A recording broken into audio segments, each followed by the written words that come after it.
Hey guys, it's Annie Margarita Yang here, and today I want to talk about the distinct advantages that I believe adults have over children when it comes to learning piano as a complete beginner. I want to talk about this because the only stuff I can find online on this topic is about the advantages children have over adults when it comes to learning piano. And I just think that the way content works on the internet right now is just writers who have no idea what they're talking about. They just look at what other writers have written and they just try to parrot the same ideas and concepts in their own words. So that's why we have this kind of like echo chamber going on the internet. And it's when it comes to writing and reading articles on the internet, it's kind of like the blind is leading the blind. So I can't find any original content on the internet these days, especially regarding this topic, the advantages that adults have over kids when it comes to learning piano. So I'm gonna make my own video, giving my own opinion, very unique. So I started learning piano on September 16, 2021. So a year and a few months at this point. And I practice almost every day. When I first started, I felt really insecure. And I was really wondering, like, should I put all of my time and my money and my energy into learning this instrument if the end result is I'm just not going to get very far anyway? So when I first started, I had asked my teacher, I was like, wow, if I put in thousands of hours of practice into learning this instrument, in your experience of teaching people, how far can I go? Am I going to be able to master this instrument at 10,000 hours of practice? Or can I just play at a very high level? Or will I just be pretty good? Or will I be mediocre if I really put in like 10,000 hours into this endeavor? The only thing she just kept saying to me was, we'll see how far you can go. I don't know what your future holds from you. I'm not some sort of fortune teller. So just put in the work and we'll see. And I kept asking other people what their thoughts were. Like, did they know anybody who ever started learning an instrument as an adult? Any instrument, not just piano, but any instrument as an adult and got really far. I wasn't asking the question like, do you know any adults who became a professional and gets paid to play music and perform music, record music, and all that stuff? I'm just saying, like, started as an adult and got really good in terms of the skill level and the technique. That's all I'm asking for. I don't think I'm asking for too much, right? And one of my clients for bookkeeping is actually the owner of a recording studio. And he also is a professor at Berklee College of Music, right? So I asked him, I was like, in all these years at Berklee, have you ever come across a musician, an adult musician who started as an adult and got really good at their craft? Especially like people record in your music studio. I'm sure you've met so many people. At least you must have at least one story you can share for me. So then I know that if somebody else was able to achieve this, I can achieve it for myself. And he gave me the same answer. He was like, well, I don't know how far you can go. You're just gonna have to put your time and your effort into this and all this stuff, and you'll just have to figure it out for yourself and see how far you go. It was really a frustrating experience for me asking these people who can't tell me how far I can go, because look, if I'm told that like I will be mediocre at this, I'm not going to put in all this effort and all this time to learning it. But if I can be pretty good, if I'm told I can be pretty good, if I put in 10,000 hours, then okay, I'm willing to put in the time. But no one can tell me. And all I did, like, for a long time, for several weeks, I would go on Google and then I would start like researching to see if any pianists, not even professional, right? But any pianists who started as an adult and got really good at it. I couldn't generate any legit, honest answers. Can't find anything on this subject. And it's just so frustrating to me because what's weird, okay? So when I'm doing something, I want to accomplish a goal. If I can find a role model, somebody who's already done what I'm looking to do, then that means that what I want to accomplish, no matter how big the dream seems, then I know it's possible because at least one person in this world has done it before. So that's why, like, I'm saying, actually, I think it's very plausible to start a billion-dollar company because there's a lot of billionaires in this world who started with nothing and managed to build a billion-dollar company. So there's no reason why I can't eventually start a billion-dollar company. But when it comes to learning piano as an adult, it's so weird that I can't find anything. And I've only managed to find like one person, I forgot his name, but he started learning classical piano from scratch at 17 years old. And he managed to get really good at it. And he did record one album. And then there's another pianist that I found. His name is James Rhodes. But however, James Rhodes didn't necessarily start as an adult. He took 4 years of piano from 14 years old to 18 years old. Then he stopped piano for 10 years and resumed it when he was 28. So I wouldn't necessarily consider him as like an adult who started as a complete beginner. So he doesn't really fall into this model that I'm looking for. So basically, I have to be the own model that I'm looking to find. I am the model, right? I can't find any external answers, so the answers are just gonna have to come from within. I've realized that. And I'm a bit over 500 hours into this at this point. 500 hours thing is solely from practice. So 500 hours is from the amount of time I've spent in piano lessons and the amount of time I've spent at the piano practicing. It doesn't include the amount of time that I've spent reading about the subject or going to concerts, listening to music. It doesn't include all of that. What are my thoughts now? Well, I think this whole idea that only children can become really good at playing the piano, it's a false thought. Children have two distinct advantages, and it's not talent. Because talent is something that you're born with. Regardless of the age you discover your talent, you will still have it. It doesn't matter what kind of talent it is. It doesn't have to be musical. If you discover a talent that you have, let's say you have a talent for making pottery at 30 years old, it's not like the talent was never there. It was always there in you. You just didn't discover it till 30 years old. Right? Same. Let's say you have a talent for drawing. Well, maybe you didn't discover that till you're 45. It was always in you. You just didn't discover it as a kid. So I think music is the same. We all have talent. And if you have musical talent, then it was in you the whole time. You just discover it later in life. And whether you put in the time to develop the full potential of that talent is a different story, but the talent was already there. So children having musical talent, I don't think is like a big determinant of getting really good. I think children have two distinct advantages, but as an adult, they can definitely be overcome. So the two distinct advantages that children have is they can learn and absorb information like a sponge. They're sponges, like everywhere they go, it's always like a new learning opportunity for them. It's just that in their stage of life, I agree.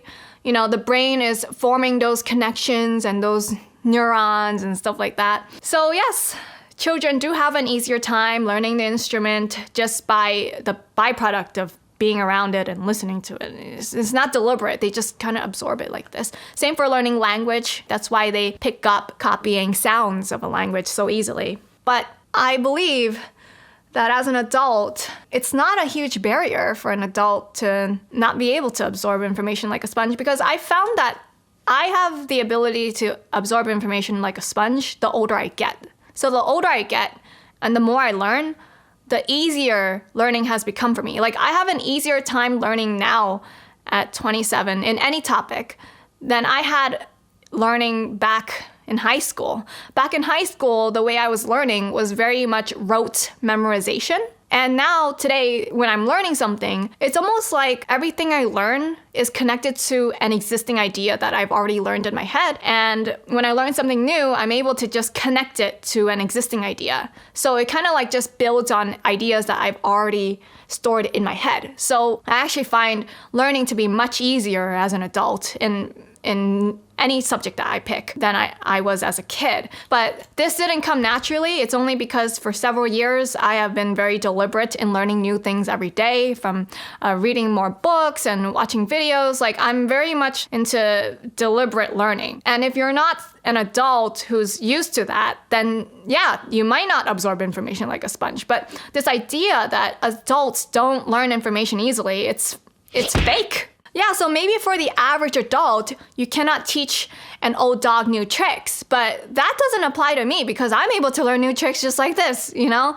So this general idea that you can't learn new things as an adult, you can't apply this blanket philosophy to everyone People are unique individuals. So if you're the kind of adult that you don't believe in fixed mindset, you believe in a growth mindset, then it won't apply to you. I think the thing is, when it comes to learning an instrument, adults have an emotional hang-up. As a kid, they learn everything very easily, but as they grow up in society, they've been taught by their parents or by their teachers and by people at work that they can't do something. And slowly, they begin internalizing this thought that they can't learn something. And when they start believing it, it becomes true. They have this emotional hang-up. I think this emotional hang-up doesn't just apply to music, it applies to everything, because for me personally, I find money management to be extremely easy because I look at money management as merely a math problem. And I've tried to teach people to budget, one-on-one,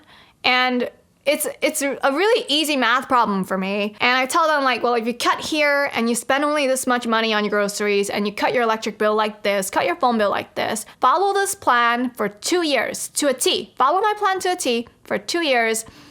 You will be in a completely different financial state. 2 years from now, you're going to be able to pay off this debt, and this debt, and you'll have this much remaining, blah, blah, blah, blah, blah. But nobody I've ever met has been able to follow the plan. I can follow the plan, right? But other people cannot seem to follow the plan because they have some sort of emotional hang-up when it comes to money. They have this belief I can never be good at money. I can't make more money. They can't learn it, because they have an emotional hang-up with it. I had to teach a business owner. A business owner paid me to teach her how to use QuickBooks. So not even the money management part of it, but just how to use QuickBooks so that she can keep track of the finances for her business. And I was sitting down and teaching her, and I was just going through step by step because bookkeeping is a very routine thing. If you just follow the steps and click the right buttons every single month, everything will be perfect. I even wrote down notes for her. But every time I tried to teach her something, she just had an emotion. I can't learn this. Oh, I'm so bad at this. There's no way I can ever get it.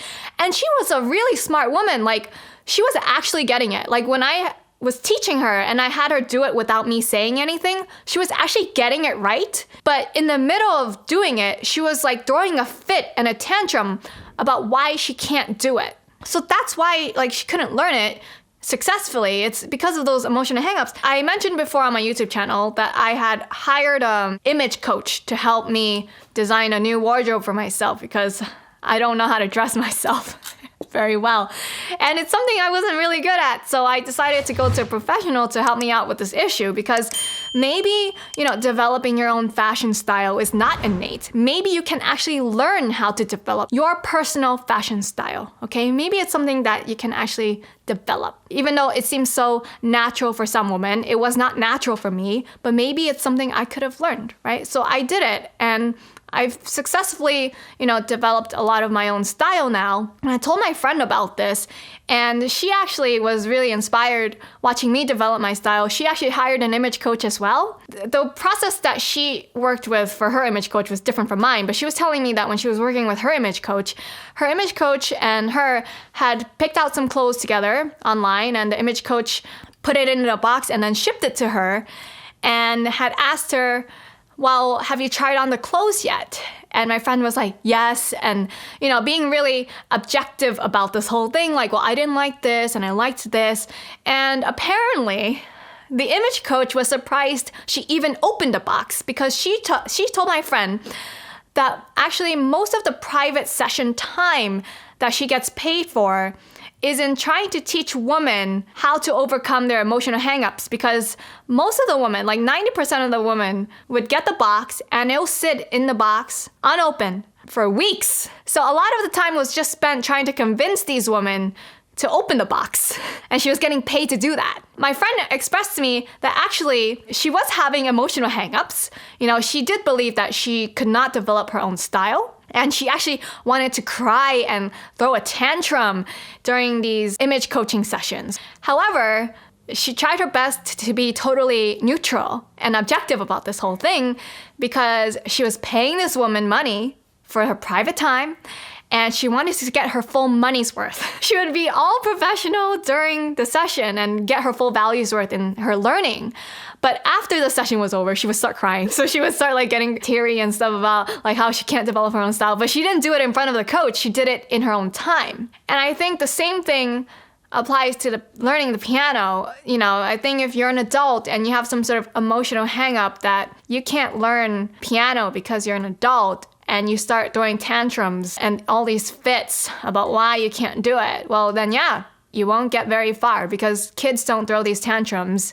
They don't have any concept of what it means to play well. They just learn. For them, it's just a fun activity, but for an adult, they put so much pressure on themselves and all these expectations, and it's too much drama. And I fell into this trap. That's why I was doing all this research. I myself was feeling insecure, and I had all these emotional hangups around learning. I wasn't doing really well. It wasn't until I finally was able to shift my focus and get rid of those emotional hangups that I began progressing. So that's number one. It's the first barrier, but I think it's really important. Don't have emotional hangups on anything that you learn, The second thing is parents hold their kids accountable. So that's a big advantage that kids have. Parents hold their kids accountable to practicing consistently on a daily basis. Adults don't have that kind of accountability because adults kind of just have to self-manage. So if you don't have very good discipline, then you're not able to learn piano as well and as quickly as a child.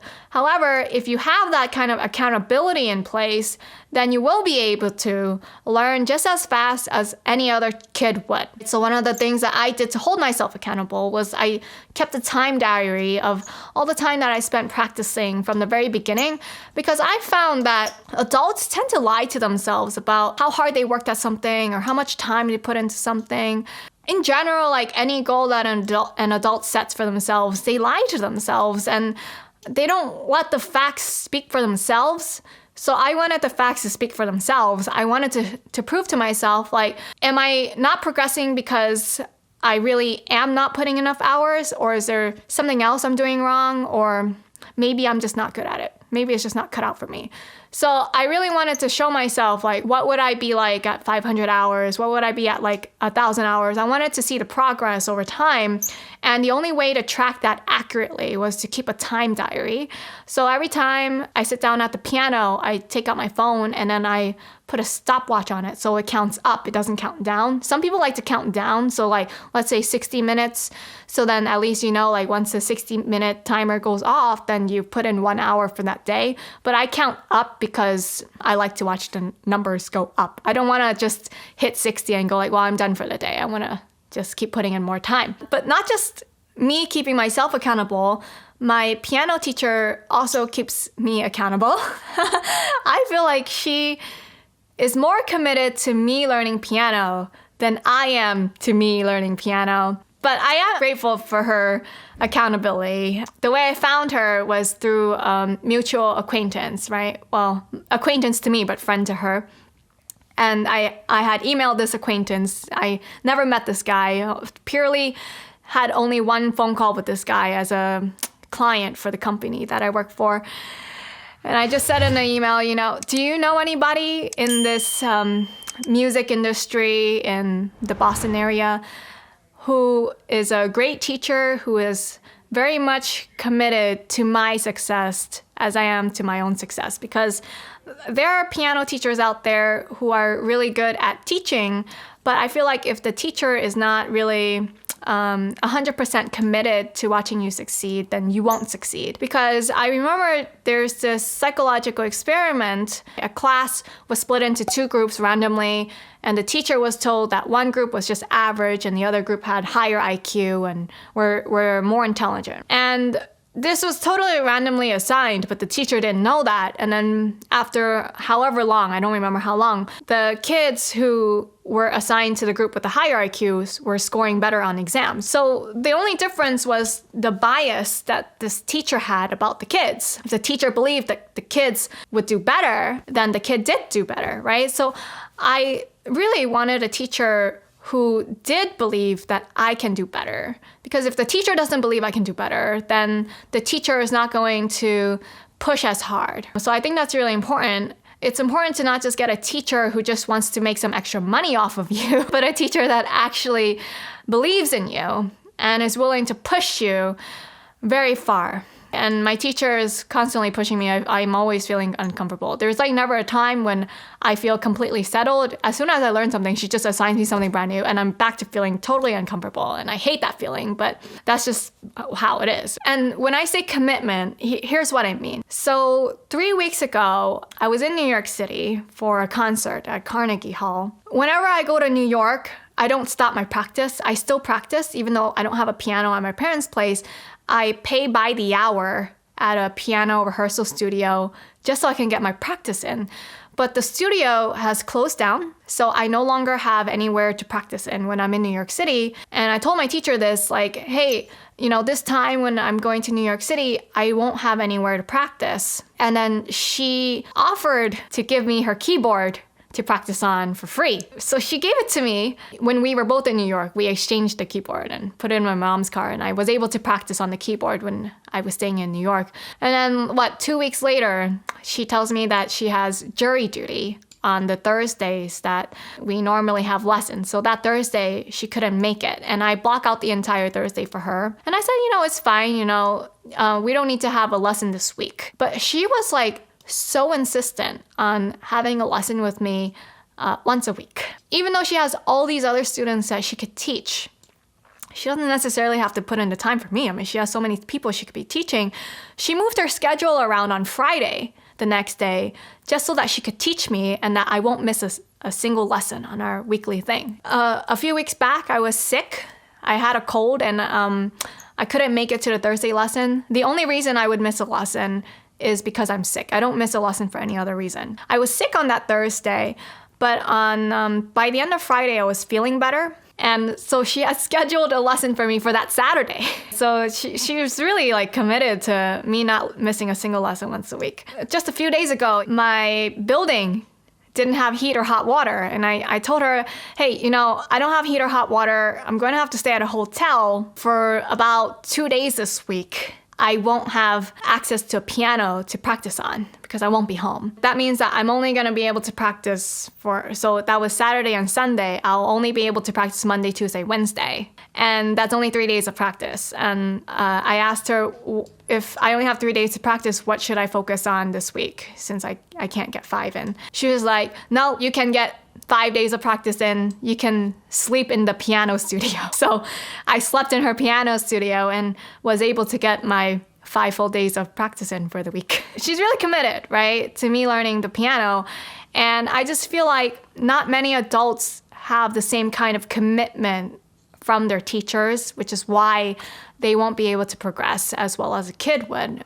They don't have the same parents and teachers like pushing them and believing in them. So I think that's really important. So those are the two main barriers that I think adults have. But I think there's plenty of distinct advantages that adults have when it comes to learning the piano. I was able to come up with 6.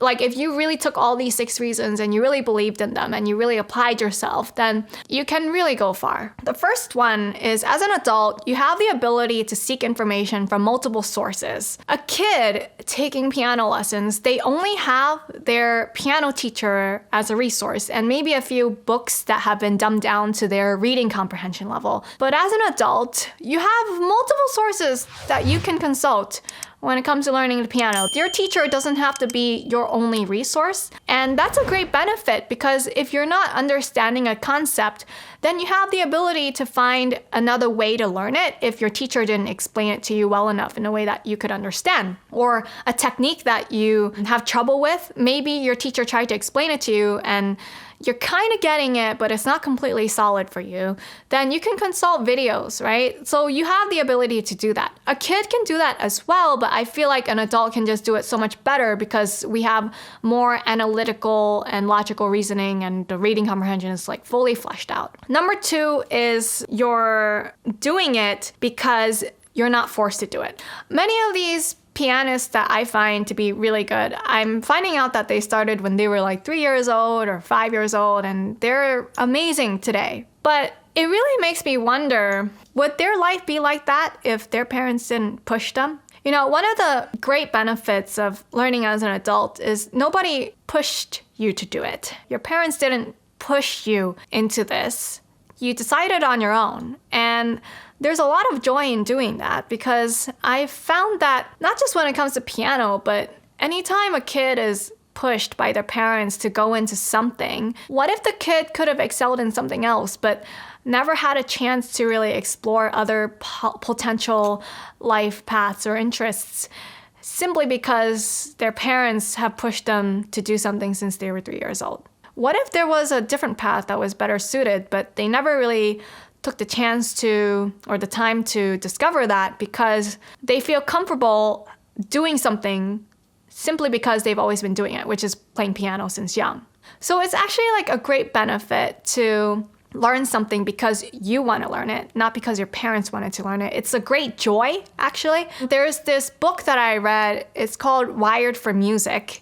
And the author used to play cello as a kid. She played it professionally as well. She played really well. It just seems like because she was pushed to do it as a kid, and no one ever questioned whether she wanted to eventually do it professionally. It was just a matter of like, no, you're going to learn this and you're going to do it professionally. Like no one ever questioned what she really wanted. And it was just put on a conveyor belt for her to follow along. It's kind of like devastating to hear stuff like that. You didn't really pick your own life. We all have free agency and free will. But when you look at it like that, I think that's actually a disadvantage, right? The third distinct advantage that I believe adults have over children when it comes to learning the piano is that adults can take what they learn and just apply it. That depends on the adult, right? Because I've met plenty of adults in my life who will learn something and not apply it. But I am the kind of adult where when I learn something, I will apply what I learned. So right now on Friday mornings, I cut work. So don't tell my boss this, but I cut work and I go to these free and open to the public piano seminars at New England Conservatory.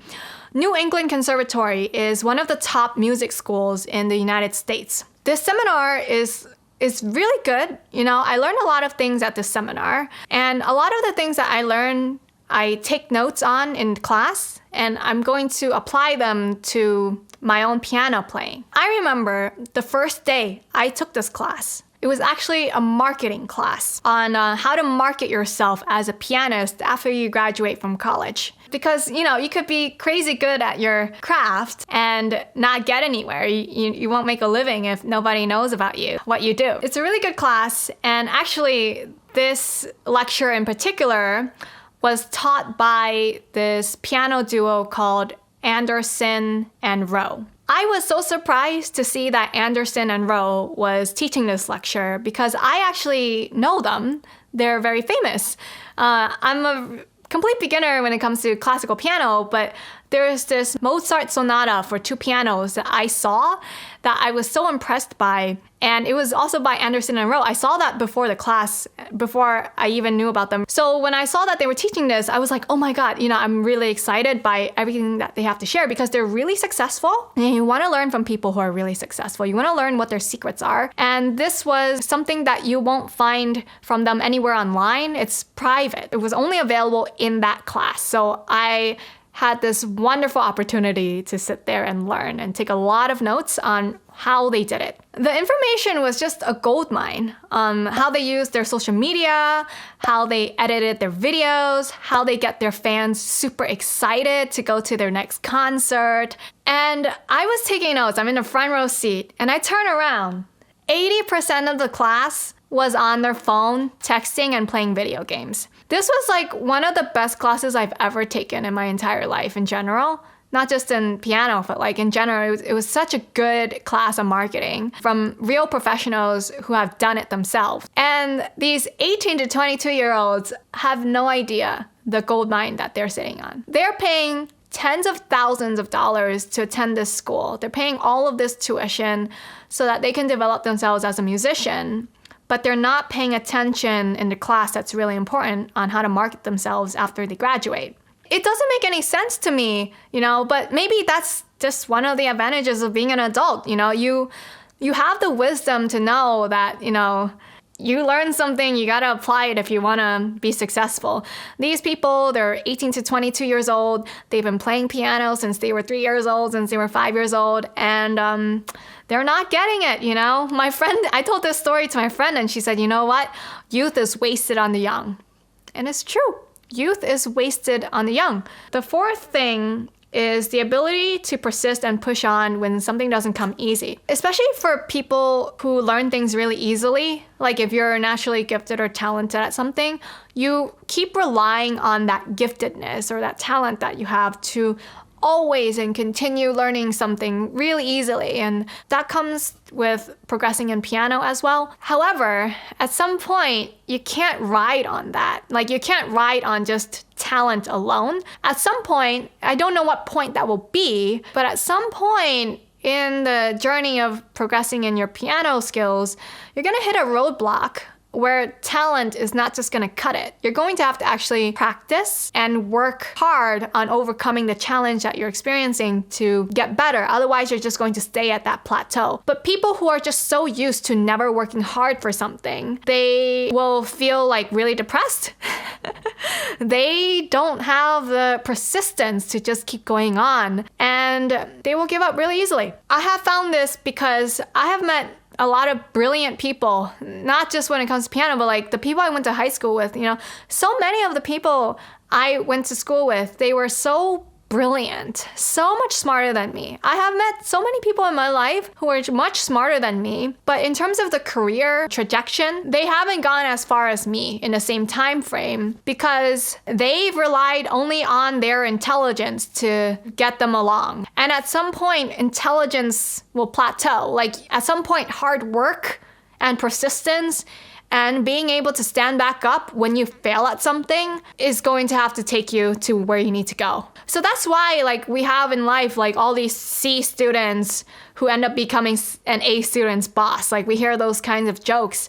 And it's because A students, they just coast along relying on their brain when really you need to work hard. If you don't work hard, you're not going to get really far. So as an adult, you may not learn as easily as a kid. Sure, you might not absorb learning the piano like a sponge as a kid would, but if you have persistence, that will take you much further than a kid who just solely relies on their talent and their ability to absorb information. I think it's far more important to set up a system for learning than to just rely on absorbing information like a sponge. It's important to have processes in place when you're learning something new in order to get better. Don't just rely on this, okay? You gotta work hard. The fifth thing is creative expression. So at the seminars that I've been taking at New England Conservatory on Friday mornings, one of the themes that just keep coming up over and over again is, what are you trying to say with your music? What story are you trying to express? What are you trying to make the audience feel? I guess when you frame it that way, playing music is just like any other creative art. When you're trying to make a film, what are you trying to express?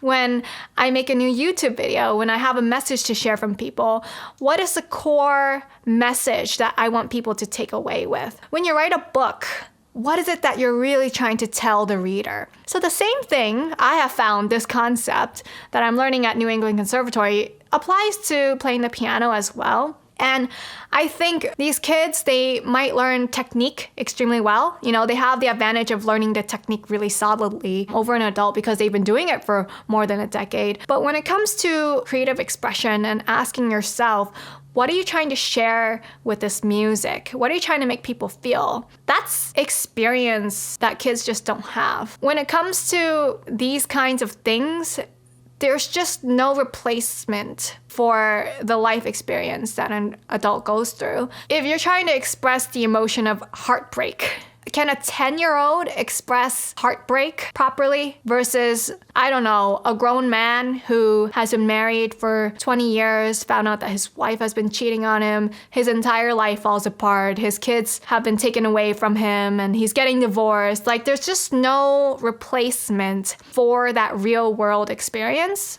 that an adult can bring to their playing. Just no substitute for real emotion. You can teach technique to, I think, express emotion better, but the emotion has to be there to begin with. If the emotion wasn't there, then what are you really trying to share? You can't fake your way through it, or at least that's what I currently believe. Maybe my opinion here is half-baked. Maybe I haven't learned enough about this piano playing topic to have a truly valid opinion, but this is the opinion that I hold right now, because based on what I've learned when it comes to public speaking, in particular, I have found that people trying to give a speech, anyone can learn the delivery of the speech. Anyone can learn to vary up their body language. Anyone can learn how to stand here and walk that way and move your arms like this and improve your voice, look at the camera straight, or look your audience in the eye. Like, anyone can learn those kinds of things, but the actual content and the story you're trying to share through your speech, that only comes from experience. The best speeches come from your own life experience, not from reading some sort of book and article and then taking the summary points of those articles and then just sharing it with the audience. That doesn't move anybody. What moves people is your own story, what you want to share, what's in your heart and your truth. If people wanted the summary of something, they can just read an article about the summary of a book. What's the point of listening to you as a public speaker? And I think the same thing applies to music. If you want to move people, you have to be moved yourself. If you're not moved already, you can't share that with people. And the sixth thing I think is adults have a lot more wisdom and discernment over what other people say. So when you're a kid, the byproduct, the negative side of a kid learning information like a sponge, right? Absorbing that information is they also absorb all the negative things. So when people say something negative, critical, a kid won't have the discernment to judge for themselves, well, this is not valid. This person's saying this because they're jealous, or this person's saying this, but maybe what they're saying isn't necessarily true. Maybe I should seek a second opinion on how my playing is, or something like that. Kids, they kind of just listen to what adults say and they take it as the truth. I found that to be true. But as an adult, if an adult says something, what I personally do is I don't listen to just one adult and take it as the fact or the truth. I want to discover the truth for myself. So I'll go to many adults to get their opinions. But eventually, it doesn't matter what other people say. What really matters is what I think is true. That's my truth, because what I've realized is your reality is determined by your own philosophy and your own mindset. So that's why everyone can hold different opinions on something, and everyone's opinion is equally just as true, but the thing is true for them. So someone else's truth is not the truth for me. Any adult that tells you that you can't do something or you're not capable of doing something, I've realized that when they say that I'm not capable of doing something, actually, it has nothing to do with me. When they're saying that, they're working with the framework of their own life, of their own experience that they've had. Yes, it applies to them. But what they say in that I can't accomplish something actually doesn't apply to me, because I have a completely different framework. For example, I had a bag that was designed in the shape of a piano with black keys and stuff. It was a handbag. And I took my mom to the dentist, and the dentist saw my bag and asked me if I play piano. And then I said, yes, I'm a complete beginner, but you know what? I'm going to get really good at this. Maybe one day I'm going to get so good I can play this professionally. And then he's like, oh, well, you're never going to accomplish that. That's impossible. It's too difficult. And, at first I took it to heart, but then I realized no, maybe that's only in his framework. If I lived my life like him, where if he had to take up piano, he ends up only practicing 10 minutes a day, then under his framework of what it means to put into practice and not put in a full commitment of blocking out every Thursday just for your teacher, or never missing a single lesson, even if you can't do it on Thursday, it has to be rescheduled. Or even when you travel, you still find a piano to practice on. Under that kind of framework, it's not the same as how my dentist might approach doing it. So under his framework, yeah, what he says is true. But for my framework, it could be completely different, because my level of commitment is different. My level of commitment to this is not the same as what another adult's would be, because I was so committed that I bought the silent version of an acoustic piano instead of buying a cheaper one, just so that I could practice at midnight and not bother my neighbors. Like, that's how much commitment I put into it. Versus other adults that I see, when they ask online, what piano should I buy? They're buying a keyboard. They're not buying an actual full-length acoustic piano. Honestly, I think if you're a working adult and you're not getting the silent version, you've basically limited yourself to ending your practice before 9 p.m. just so that you won't bother your neighbors if you live in a townhouse or condo. Now, if you lived in a single family home where you have a backyard surrounding you on all sides, then yeah, go ahead, because you're not bothering anybody and you're not limited. But if your living arrangement is such that you're not living in a single family home and you're going to end up bothering your neighbors, then you're not going to be able to put in as much practice and put in as much commitment. That's why I think you as an adult have the advantage of being able to discern other people's opinions. And, sometimes other people's opinions are just straight up jack. Doesn't even matter. I have found that people who criticize me doesn't even matter to me anymore. People who praise me and say like, wow, your videos are so wonderful, or you did a great job at this, that even the praises, I really appreciate the praises and the compliments, but even that doesn't faze me anymore, because the only opinion I value now is my own. Either my own or the opinion and the constructive criticism and the feedback of another professional who's highly successful in what they're doing, because I want to learn from them. If someone is not successful in what they're doing, I don't want to learn from them. I don't want to bother. So those are the 6 things that I believe put adults at like a distinct, unique advantage over children when it comes to learning piano. I really hope that you're able to walk away from this video knowing that you can learn piano. I'm not saying I'm extremely good at it. I'm only like 500 something hours in. So I don't know what I will be at 10,000 hours, but I'm definitely willing to put in those 10,000 hours. If I put in 2 hours a day, it'll take me a few years to get there, but we'll see how the future ends up for me. Here's my thoughts at the 500 hour mark. That's it for now, and subscribe and hit the bell icon for more videos in the future, and I will see you guys next time. Bye.